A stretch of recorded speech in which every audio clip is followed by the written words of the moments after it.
अच्युतं केशवं रामनारायणं कृष्णदामोदरं वासुदेवं हरिं श्रीधरं माधवं गोपिकावल्लभं जानकीनायकं रामचन्द्रं भजे।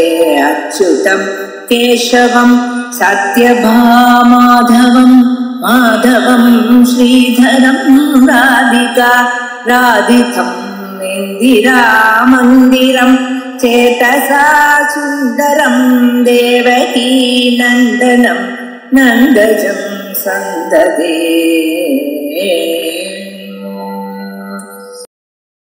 श्री गुरुभ्यो नमः। श्रुति सूक्तिमाला 31வது ஸ்லோகம் ஆரம்பம். 30 ஸ்லோகம் வரையில ஆயிடுத்து. 31வது ஸ்லோகம் வாசிக்கணும். அர்த்தஸ்ரீயா சிவ நகோபி விரஜ்யதஸ்தே ஸ்ரேஷ்டஸ்தயா த்வமசி தாசதைபிருக்தஹ லப்தஸ்ரீயம் ஜனிம சாரு விசித்திர ரூபம் அபியர்ச்சிதம் தவ மருத்பிருதாஹரந்தி. இது 31வது ஸ்லோகம். இங்க நம்ம முன்னாடி என்ன பார்க்கணும்னு கேட்டா, ஏற்கனவே 29வது ஸ்லோகத்துல பகவான் அப்படிங்கிற சப்தம் சிவனுக்கு பொருந்தும். அது எப்படி அப்படின்னு கேட்டா, பகசப்தத்தினால ஒரு 6 விஷயங்கள் எடுத்துட்டு இருக்கார். ஐஸ்வர்யம் அக்ரியம் அனுபாதிமதீச்ச லக்ஷ்மி, ஐஸ்வர்யம் 1, ஸ்ரீ 1, தியானஞ்ச 3வது, வீரிய யசசி, வீரியம் யசஸ், அப்புறம் வைராக்கியம். ஏதே குணா ஷடபி தே பகசம்யோக்தா சந்தி இத்யனேன பகவான் அசித்வம். இந்த ஐஸ்வர்யம், லக்ஷ்மி, தியானம், வீரியம், யசஸ், வைராக்கியம் அப்படிங்கிற இந்த 6 குணங்கள் உங்களிடத்துல எப்போதும் இருக்குங்கிற காரணத்தால இந்த 6 குணங்களுக்கு பகம்னு பேரு கொடுத்து பகவான் அப்படிங்கிற சப்தம் உங்களை சொல்றது அப்படின்னு சொன்னார். இப்ப இந்த குணங்கள்லாம் சிவனிடத்துல இருக்குங்கிறதுக்கு என்ன பிரமாணம் அப்படின்னு கேட்கும் போதுதான் இந்த 30வது ஸ்லோகத்துல ஒரு ஈஸ்வரஹா அப்படிங்கிற சப்தமே ஐஸ்வர்யம் இருக்குங்கிறத காண்பிச்சு கொடுக்கறது. உக்ரஹா அப்படின்னு சுவாமி சொன்னது அவரிடத்துல வீரியம் இருக்குங்கிறத காண்பிக்கிறது. சிவஹாங்கிற பதம் யசஸ காமிக்கிறது. அதே சமயத்துல சர்வஜ்ஞா அப்படிங்கிற பதம் தியானத்தை சொல்றது. காமரிபு அப்படிங்கிற சப்தம் வைராக்கியத்தை சொல்லக்கூடியதாக இருக்கு அப்படின்னு 30வது ஸ்லோகத்துல வரிசா சொன்னார். ஒண்ணுதான் பாக்கி. இப்ப என்னெல்லாம் வந்தாச்சு இந்த ஸ்லோகத்துல? ஐஸ்வர்யம் வந்தாச்சு, வீரியம் வந்தாச்சு, யசஸ் வந்தாச்சு, தியானம் வந்தாச்சு, சர்வஜ்ஞா, காமரிப்புங்கிறதுனால வைராக்கியம். இந்த 5 பேர்கள்னால 5 குணங்கள் சுவாமி கிட்ட இருக்குங்கிறது தெரிஞ்சு போச்சு. ஸ்ரீ 1 விட்டு போச்சு. லக்ஷ்மி 6 குணங்கள் சொன்னார் இல்லையா, அந்த 6ல லக்ஷ்மிங்கிறது தான் ஸ்ரீ. அந்த ஸ்ரீங்கிற குணத்தை குறிக்கக்கூடிய சப்தம் சொல்லணும். அதுக்காக தான் இந்த ஸ்லோகம் வருது. இன்னைக்கு 31வது ஸ்லோகம் பார்க்கிறோமே, அது சுவாமி ஸ்ரீமானாக இருக்கார் அப்படிங்கறது நிரூபணம் பண்ணக்கூடியதாக இருக்கு. நனு ஸ்ரீநாம குண சத்பாவே ந கிஞ்சித் உபன்யஸ்தம். ஸ்ரீஹி அப்படின்னு சொல்லக்கூடிய இந்த குணம் சுவாமி இடத்துல இருக்குங்கிறதுக்கு ஒரு பிரமாணமும் சொல்லலையே, அது விட்டு போச்சு அப்படின்னு இத்தியாசங்க அப்படின்னு ஒரு சந்தேகம், ஆசங்க வருது. அதுக்கு பதில் சொல்றார். ஸ்வானந்த திருப்தத்வேன விஷய விமுகஸ்ய சிவஸ்ய சாக்ஷாத் ஸ்ரீமானிதி பதஸ்ருதேரபாவேபி ஸ்ரீயா ஸ்ரைஷ்ட்யஸ்ய ஸ்வான்யேஷாம் ஸ்ரீ பிரதானஸ்ய ச ஸ்ருதிஷு அபிஹிதத்வாத் ஸ்ரீமத்வம் ஆஹ. ஐஸ்வர்யம் இருக்குங்கிறது ஈஸ்வரகாங்கிற சப்தத்தை காமிச்சார். இந்த மாதிரி ஒவ்வொரு சர்வஜ்ஞா, காமரிப்பு இப்படி எல்லாம் சப்தத்தை காமிச்சார். ஆனா ஸ்ரீமான் அப்படிங்கிற ஒரு சப்தத்தை சுவாமி இடத்துல பிரயோகம் பண்ணியிருக்கிறத காமிக்கல. ஏன் காமிக்கலை அப்படின்னு கேட்டா அதுக்கு காரணம் இருக்கான். சுவானந்த திருப்தத்வேன விஷய விமுகஸ்ய. சுவாமி எப்போதுமே சுவாத்மானந்தத்தினால திருப்தராக இருந்துட்டு இருக்கார். அவருக்கு தன்னுடைய ஸ்வரூபத்தை காட்டிலும் வேறான ஒரு ஸ்ரீ அபேட்ச இல்லை. அதனால விஷய விமுகராக இருக்கார். ஸ்ரீன்னு சொன்னா லோகத்துல அந்த பெரிய லட்சுமி ஐஸ்வர்யம், ஐஸ்வர்யம்னா வேற விதமான ஐஸ்வர்யம். இந்த ஐஸ்வர்யத்தை சொல்றா இல்லையா, அந்த ஐஸ்வர்யத்துல அவருக்கு ஆசை இல்லை. விஷய விமுகா. அப்படி இருக்கிறதுனாலே சாட்சாத் ஸ்ரீமான் அப்படிங்கிற சப்தத்தை வேதமானது அவருக்கு உபயோகப்படுத்தவில்லை. அதனால ஸ்ரீமான் இது பதஸ்ருதேர் அபாவே. ஸ்ரீமா ஈஸ்வரகா அப்படின்னு சொல்லி இருக்கு, ஆனா ஸ்ரீமான்னு சொல்லல. ஏன்னா அவர் ஸ்ரீ விமுகரா இருக்காராம். ஆனா ஸ்ரீ அவரிடத்துல இருக்குங்கிறத அப்ப எதை வச்சு சொல்றது கேட்டா, ஸ்ரீயா ஸ்ரைஷ்டிய அபிஹிதத்வா. ஸ்ரீமான்களுக்குள்ள இவர் ரொம்ப சிரேஷ்டமானவர் அப்படிங்கறத வேதம் சொல்றது. ஸ்ரீமானுக்குள்ள சிரேஷ்டன்னு சொன்னா இவர் ஸ்ரீமானாக இல்லையா சொல்ல முடியும்? அதே மாதிரி மற்றவாளுக்கெல்லாம் ஸ்ரீய கொடுக்கக்கூடியவராக இருக்கிறதுனால இவர் ஸ்ரீ உள்ளவராக தானே இருந்தாகனா. இவர்கிட்ட ஸ்ரீ இல்லைன்னு சொன்னா இவர் இப்படி மற்றவாளுக்கு கொடுக்க முடியும்? அதனால சுவான்னேஷாம் ஸ்ரீ பிரதானஸ்ய ஸ்ரீயா ஸ்ரைஷ்டியம்ங்கிறது ஒண்ணு, அந்நேஷா மற்றவர்களுக்கு ஸ்ரீ பிரதானம்ங்கிறது ஒண்ணு. இது ரெண்டும் ஸ்ருதிஷு அபிஹிதத்வா சொல்லப்பட்டிருக்கு. 2 ஸ்ருதி அதை காமிக்க போறாரு இப்ப வரக்கூடிய ஸ்லோகத்துல. அதனால இவருக்கு ஸ்ரீமத்துவமும் இருக்கு.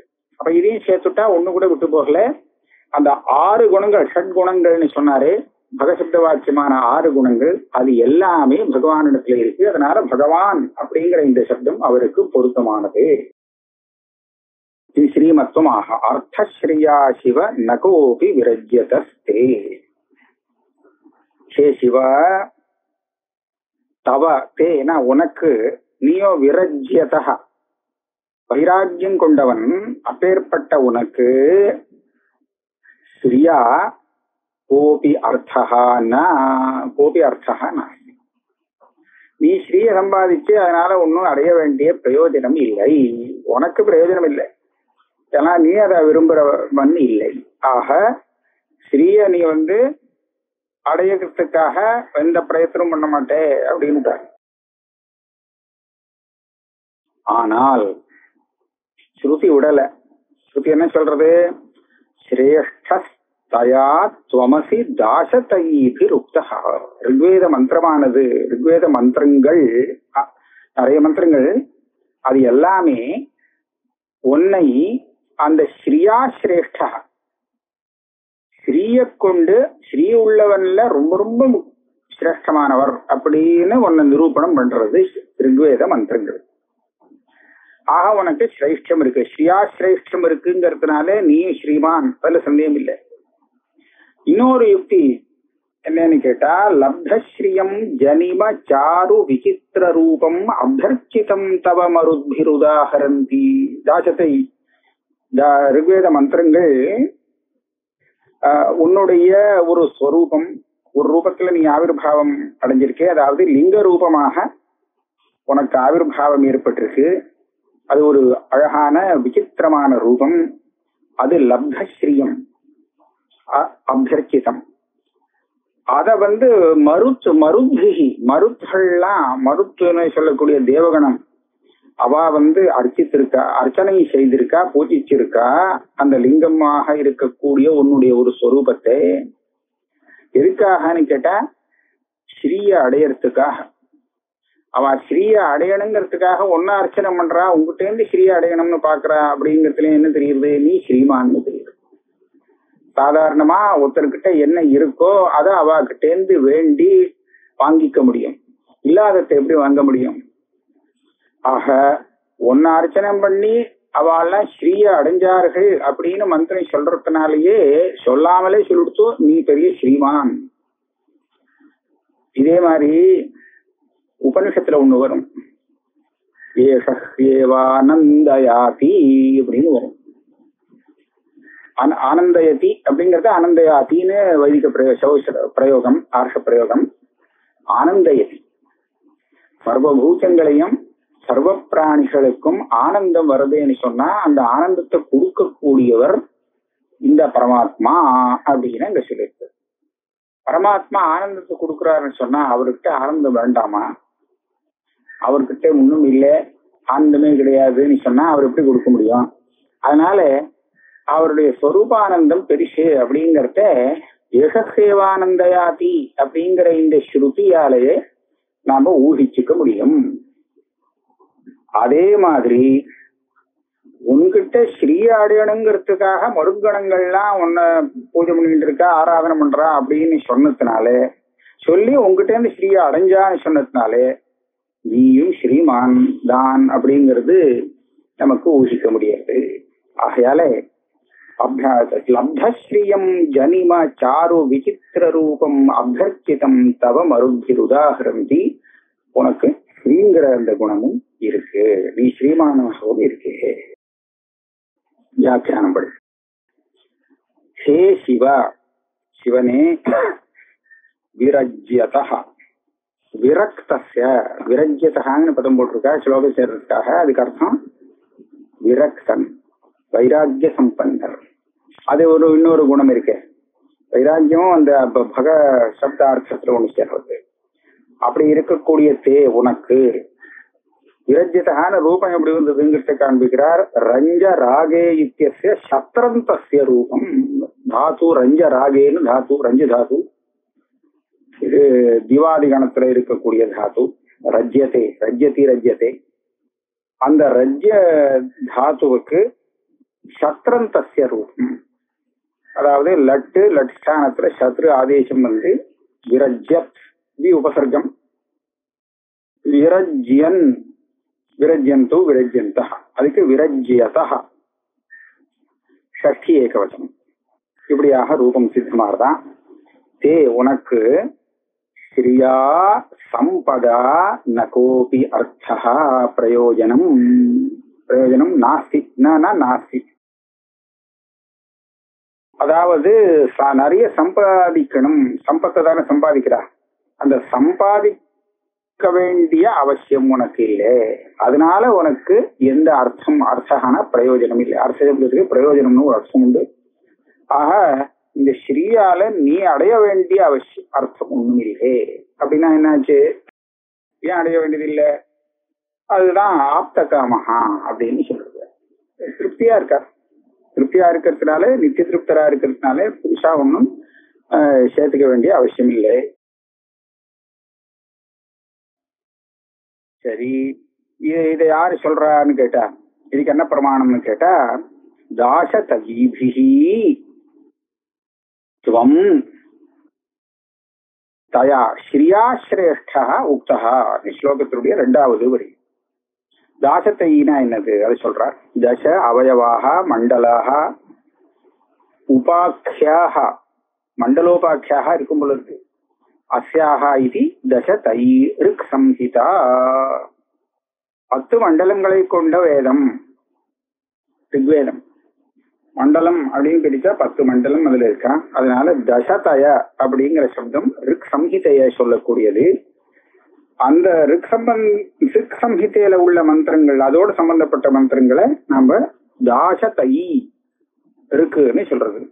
தத் சம்பந்தினி தத் படிதாபிஹி இத்யர்த்தா. அந்த ரிக்வேத சம்ஹிதையில படிக்கப்பட்ட பல ரிக் மந்திரங்கள் ஒன்ன ஸ்ரீயால சிரேஷ்டமாக, ஸ்ரீயை கொண்டு நீ பெரிய சிரேஷ்டமானவன், பெரிய ஸ்ரீமான் சொல்லப்படுது. அது எங்கன்னு கேட்டா, ஸ்ரேஷ்டோ ஜாதஸ்ய இத்தியாதி ரிக்விஹி தயா ஸ்ரீயா துவம் ஸ்ரேஷ்டா ஸ்ருதோசி. ஒரு மந்திரம் இருக்கான். இந்த மந்திரம் வந்து நீ ஸ்ரீயை கொண்டு பரமசிரேஷ்டனாக இருக்கிறாயின்னு சொல்லக்கூடியதா இருக்கு. அது எங்க இருக்குன்னா, ஸ்ரேஷ்டோ ஜாதஸ்ய ருத்ர ஸ்ரீயாசி தபஸ்தமஸ் தபசாம் வஜ்ரபாகோ. இங்க நான் பார்த்தேன் தவஸ்தமஸ் தவசாம் வஜ்ரபாகோ அப்படின்னு இந்த ரிக்வேத மந்திரத்துல இருக்கு. இந்த பா வா இது ரெண்டும் கிரந்தாட்சரத்துல ஒரே மாதிரி ஒரு மூலியோ கிட்டத்தட்ட, அதனால இது ஏமாந்து போயிருக்கும்னு நினைக்கிறேன். தபகான்னு சொன்னா அர்த்தம் நல்லா இருக்க மாதிரி தோன்றுது. ஆனா தவஸ்தமஸ் தவசாம் வஜ்ரபாஹோ அப்படின்னு மந்திரத்துல தெரியுது, வகாரம் தெரியுது. ஆமா, இந்த மந்திரம் என்ன சொல்றது? அஸ்யார்த்தா ஹே வஜ்ரபாஹோ, வஜ்ரத்தை வைத்துக் கொண்டிருக்கிறவரே, கையில் வஜ்ராயுதம் வைத்துக் கொண்டுள்ளவரே. யாருது? வஜ்ராயுதம் சொன்னா இந்திரன் தான் ஞாபகத்துக்கு வருது. வஜ்ரபாஹு இந்திரனை பத்தி சொல்லியிருக்கு, அதை போய் இங்க கொண்டு வந்தாருன்னு நமக்கு சந்தேகம் வரும். அதுக்காக என்ன சொல்றாருன்னா, இந்திர ரூபனாக இருப்பது யாரு? நீதான், பரமேஸ்வரன் தான். பரமேஸ்வரன் தான் எல்லாம் அப்படின்னு சொல்றது, எல்லா ரூபத்திலும் இருக்காருன்னு சொல்லும் போது இந்திர ரூபமாக அவர் வஜ்ரபாகுவாக இருந்திருக்காராம். வஜ்ரபாகு மூர்த்தி மாஸ்தாய, வஜ்ரபாகு வஜ்ரத்தை கையில வச்சிருக்கக்கூடிய அந்த இந்திரன்கிற ரூபமாக நீ ஒரு ரூபத்தை கிரகித்துக் கொண்டிருக்கிறாய். ஜாதஸ்யன்னு இருக்கு, அந்த ரூபத்துல நீ வந்திருக்க. ஜாதஸ்யன்னு ஷஷ்டிய விட்டு விடணும், ஷஷ்டி வந்து பிரதமார்த்தத்துல வந்திருக்குன்னு விட்டார்.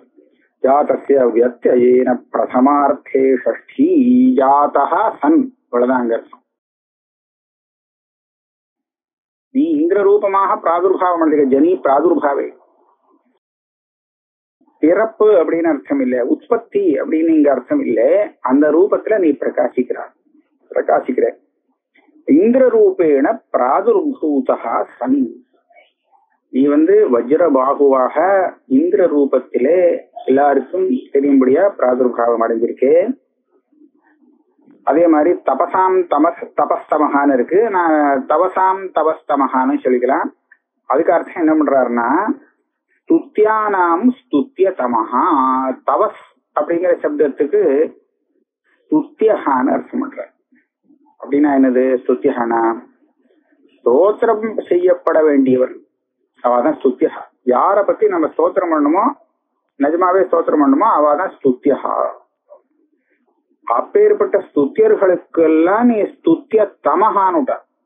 தவசாம் தவஸ்தமஹா, எல்லாருக்குமே இல்ல, ரொம்ப ரொம்ப ஸ்தோத்திரம் பண்ண வேண்டியவர் நீங்க தான். அதாவது பகவான் தான் எல்லாரையும் விட ஸ்தோத்திரம் பண்ண தகுந்தவர். அதனால ஸ்துத்யானாம் ஸ்துத்யதமஹா அப்படின்னு வியாக்கியானம் பண்ணார். அப்பேற்பட்டத்துவம் ஸ்ரீயா ஸ்ரேஷ்டோசி, அந்த மந்திரத்திலே ஸ்ரீயாசி ஸ்ரீயாசி தவஸ்தமஹா அப்படின்னு இருக்கு. அதாவது அந்த ஸ்ரீயை கொண்டு நீ ரொம்ப உயர்ந்தவனாக இருக்கிறாய், சிரேஷ்டனாக இருக்கிறாய். அசீதி. அப்ப இது ஒரு மந்திரம் ஆயிடுச்சு. இதுக்கப்புறம் லப்தஸ்ரீயம் அப்படின்னு இருக்கு. லப்தஸ்ரீயம் ஜனிம சாரு விசித்திர ரூபம் அபியர்ச்சிதம் தவ மருத்பிர் உதாகரந்தி. இது உத்தரார்த்தம். இதுக்கு எப்படி அர்த்தம் பண்றாருன்னு சொன்னா, ஸ்ரீயம் சம்பதம் லப்தும்.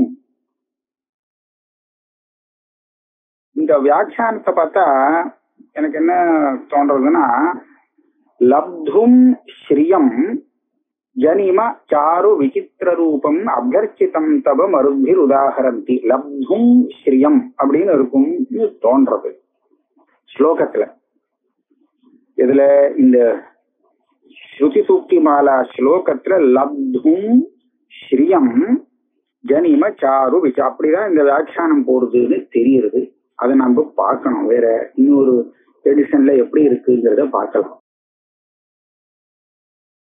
ஸ்ரீயம் சம்பதம் லப்தும், அதாவது பெரிய சம்பத்திய அடைவதற்காக, சாரு சோபனம் விசித்திர ரூபம் தவ ஜனிமா, அதாவது பார்க்கறதுக்கு நல்லா இருக்கு, சோபனமா சோபிக்கிறது, அதே சமயத்துல ரொம்ப விசித்திரமாக இருக்கு. அப்பேற்பட்ட உன்னுடைய ஜனிமா, ஜனிமானா என்ன? மகாலிங்கா கிருதி பிராதுர்பாவம், ஒரு மகாலிங்க ஸ்வரூபமாக உங்க சுவாமியுடைய பிராதுர்பாவம் இருக்கு, அதுதான் அங்க ஜனிமான்னு சொல்லப்பட்டிருக்கு. இது பார்த்தா ஆச்சரியமா இருக்கு, பார்க்கறதுக்கு ரொம்ப நல்லா இருக்கு, அழகா இருக்கு. அப்பேற்பட்ட அந்த மகாலிங்க ஆகாரத்துல சுவாமியுடைய இந்த பிராதுர்பாவத்தை மருத்பிகி அர்ச்சிதம் உதாகரந்தி. ஸ்ருதிகள்லாம் மருத்துகள்லாம் இந்த மகாலிங்க ரூப் வடிவத்துல சுவாமியை உபாசிச்சதாக ஸ்ருதி சொல்றது. அது எதுக்காகன்னு கேட்டா சம்பத்துகள்லாம் அடையறதுக்காக. ஆக அந்த ரூபத்திலே சுவாமியை அர்ச்சனை பண்ணி ஆராதிச்சா சம்பத்து கிடைக்கும் அப்படிங்கிறது இதுல இருந்து தெரியுது. ததாச்ச ஸ்ருதி இது எங்க சொல்லிருக்குன்னா அது அந்த தாசத்தை ஸ்ருதி ரிக்வேத ஸ்ருதியை காண்பிச்சார். தபஸ்ரீயே மருதோ மர்ஜயந்த ருத்ர யத்தே ஜனிம சாரு சித்திரம் பதஞ்சத் விஷ்ணோ ரூபமம் நிதாயி தேன பாசி குஹ்யன் நாம கோனாம் அப்படின்னு முழு ஸ்ருதி எடுத்து போட்டிருக்கார். இதுக்கு அர்த்தம் எழுதுறார். ஹே ருத்ர, ருத்ரனை பார்த்து சொல்றது இந்த மந்திரம். சாரு சோபனம் எங்க இருக்கு? ஜனிம சாரு சித்திரம். சாருனா சோபனம் அழகானது, சித்திரம்னா விசித்திரமான ரூபத்தை கொண்டது. சித்திரம் சித்திர ரூபம் யத்தே ஜனிமா, இந்த ரூபத்தில் உனக்கு ஒரு ஜென்மா வந்திருக்கு. ஜென்மானா என்னது? மகாலிங்கா கிருதி பிராதுர்பாவா அஸ்தி. இந்த பெரிய மகாலிங்காக்காரமா உனக்கு ஒரு பிராதுர்பாவம் ஏற்பட்டிருக்கே. தவ தஜ்ஜனிமா, இப்பேற்பட்ட இந்த உன்னுடைய அவதாரத்தை லிங்க ரூபத்துல உன்னுடைய ஒரு ஜன்மாவை பிராதுர்பாவத்தை ஸ்ரீயே ஸ்ரீயம் லப்தும், ஸ்ரீய அடைவதற்காக மருதோ மர்ஜயந்த, இந்த மருத்கணங்கள் மருத்துன்னு சொல்லக்கூடிய அந்த தேவதைகள் மர்ஜயந்த அபிஷேகாதினா மகாலிங்கார்ச்சனம் குர்வந்த இத்யர்த்தா. அதாவது இப்ப சிவராத்திரி அபிஷேகம் பண்ணணும் இல்லையா, அப்ப அந்த ரீதியில மருத்கணங்கள்லாம் அந்த லிங்கத்துக்கு அபிஷேகம் பண்ணி ஆராதனை பண்ணியிருக்கா அப்படின்னு இந்த மந்திரம் சொல்றது. அது எதுக்காகனா ஸ்ரீய அடையிறதுக்காக. தவ ஸ்ரீயே அப்படிங்கிற இந்த பதத்தினாலே அந்த அர்த்தம் கிடைச்சது. உத்தரார்த்தத்துல பதஞ்சத் விஷ்ணு உபமன்னிதாயின்னு இருக்கு. அதுல பாதிக்கு அர்த்தம் பண்றார். பதம் யத் விஷ்ணோஹோ இத்யத்ர, இந்த பதஞ்சத் விஷ்ணோங்கிறதுக்கு விஷ்ணோ பரமம் பதம் லிங்கம் இது சனத்குமார சம்ஹிதாயாம் விஷ்ணு. இது ஒரு ஆச்சரியமான விஷயமா இருக்கு. பதம்னா விஷ்ணுவுக்கு பரமம் பதம், விஷ்ணோ பரமம் பதம்னு அவங்க எங்க சொல்றாளோ இல்லையோ, அந்த விஷ்ணோ பரமம் பதம்ங்கிறது பகவானுடைய இந்த லிங்கஸ்வரூபம். ஆக விஷ்ணோ பரமம் பதம் அப்படின்னு சொல்லக்கூடிய இந்த லிங்காகாரம் இருக்கே, இந்த ஆகாரத்துல மருத்துகள் ஆராதனை பண்ணியிருக்கா சுவாமியை. இதுக்கு என்ன பிரமாணம் கேட்டா சனத்குமார சம்ஹிதாயாம் விஷ்ணு வச்சனம். விஷ்ணோ பரமம் பதம்ங்கிறதும் இங்க நாம பார்க்கக்கூடிய அந்த லிங்காகாரம் இருக்கே, இது ரெண்டும் அதேதான் அப்படிங்கிறது விஷ்ணுவே சொல்லக்கூடிய வச்சனமா இருக்கான் சனத்குமார சம்ஹிதையில. தத் பதம் லிங்கமாக்ஷாதம் சிவோ ஏனைவ திருஷ்யதே அப்படின்னு ஒரு வாக்கியத்தை எடுத்திருக்கார். அந்த விஷ்ணோ பரமம் பதம் அப்படின்னு சொல்லப்படுறது இருக்கே, அது வேற ஒண்ணும் இல்லை, இந்த லிங்கம் தான் விஷ்ணோ பரமம் பதம் அப்படின்னு விஷ்ணுவே சொல்றாராம். இதனால சிவோ ஏனைவ திருஷ்யதே, இந்த லிங்கத்தை ஆராதனம் பண்ணினால் நமக்கு அந்த சிவ தரிசனம் பலமாக கிடைக்கும். இதே மாதிரி பிரம்மாண்ட புராண வச்சனம் ஒன்று எடுத்துக்கார். தல் லிங்கஸ்யாபி மகாத்மியம் யுவாம் திரஷ்டும் நஹி க்ஷமோ சூரையோ யத் பிரபஷ்யந்தி தத் விஷ்ணோ பரமம் பதம். இந்த லிங்கம் இருக்கே, கர்ண பார்த்தா தெரியுறதுன்னு அர்த்தம் இல்லை, அதனுடைய மகத்துவம் உங்களுக்கு எல்லாம் தெரியாது. லிங்கஸ்ய மகாத்மியம் யுவாம் திரஷ்டும் நஹி க்ஷமம், யாரை பார்த்து சொல்றாங்கிறது தெரியல, ஒரு போடல. நான் பிரம்மாண்ட முன்னாடி இருக்கிறத பார்த்தா தெரியும். பிரம்மாண்ட புராணத்துல நீங்க 2 பேரும் பிரம்மா விஷ்ணு 2 பேரையும் பத்தி சொல்றாரோ என்னவோ தெரியல. இந்த லிங்கத்தினுடைய மகாத்மியத்தை உங்களால பார்க்கறதுக்கு முடியாது, உங்களுக்கு அந்த சக்தி இல்லை. ஏன் அப்படின்னு கேட்டா, அது யாருக்கு அந்த சக்தி இருக்குன்னு சொன்னா சூரையோ யத் பிரபஷ்யந்தி தத்விஷ்ணோ பரமம் பதம் தத்விஷ்ணோ பரமம் பதம் சதா பஷ்யந்தி சூரைய. அதாவது ஞானிகள் பார்க்கக்கூடிய, சூரையகான ஞானிகள், ஞானிகள் பார்க்கக்கூடிய அந்த பரம பதத்தை நீங்க பார்க்க முடியாது, உங்களால முடியாது, யாரை பார்த்து சொல்றான்னு தெரியல அப்படின்னு பிரம்மாண்ட புராணத்துல வருதான். அப்ப இதுல என்ன ஆச்சுன்னா, தத்விஷ்ணோ பரமம் பதம் அப்படின்னு சொல்லக்கூடியது பகவானுடைய அந்த லிங்கஸ்வரூபம் தான். இது எல்லாருக்கும் தெரியாது. ஆனா இந்த மாதிரி ஒரு கேனோபனிஷத்துல கூட ஒரு விஷயம் வருது. இந்த தேவாசுர யுத்தம் நடந்தது, அதுல தேவதைகள் ஜெயிச்சுட்டா. தேவதைகளுக்கெல்லாம் ஒரு அபிமானம் ஏற்பட்டு போச்சு, நம்ம பெரிய பலசாலிகள், அதனால இவாளெல்லாம் நம்ம சாமர்த்தியத்தினால ஜெயிச்சுட்டோம் அசுரர்களேன்னு ரொம்ப ஒரு கர்வமா இருந்தது. அப்ப சுவாமி என்ன பண்ணாராம், அந்த ஜெயத்தை கொடுத்தது சுவாமி. இவா பக்கம் தர்மம் இருக்கு அப்படிங்கிற ஒரே காரணத்தினால தேவதைகளுக்கு ஜெயம் ஏற்பட்டுதான், தர்மபலம் ஜெயம். அப்படி இருக்கும்போது இவா இப்படி ஏமாந்து போறாளே அப்படின்னு சொல்லி இந்த தேவதைகள்லாம் அந்த ஜெயத்தை கொண்டாடின்னு இருக்கும் போது அவளுக்கு எழுத்தா போல ஒரு விசித்திரமான ஸ்வரூபத்துல தரிசனம் கொடுத்தது. விசித்திரமான ரூபம், இதுவரையில் அந்த மாதிரி பார்த்தது கிடையாது. ஒரு யக்ஷம் அப்படின்னு பதப்பிரயோகம் அங்க வருது. என்னடா அது புதுசா நம்ம தெரியுறது, இந்த மாதிரி நம்ம பார்த்தது கிடையாது அப்படின்னு இவ ஆச்சரியப்பட்டு இருக்கா. என்னதுன்னு தெரியாம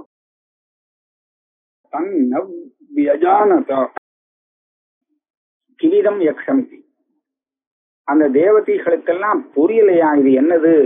ஆனா வசத்தியான வஸ்து யக்ஷம் அப்படின்னு சப்த பிரயோகம் பண்ணினால இது பூஜ்யம், வசத்தியான வஸ்துன்னு தெரியுறது. ஆனா இது என்ன, யாரு வந்திருக்கான்னு தெரியலையே அப்படின்னு சந்தேகப்பட்டு முதல்ல அக்னி அனுப்புறா, வாயு அனுப்புறா, இந்திரனை அனுப்புறா, இப்படி எல்லாம் வருது.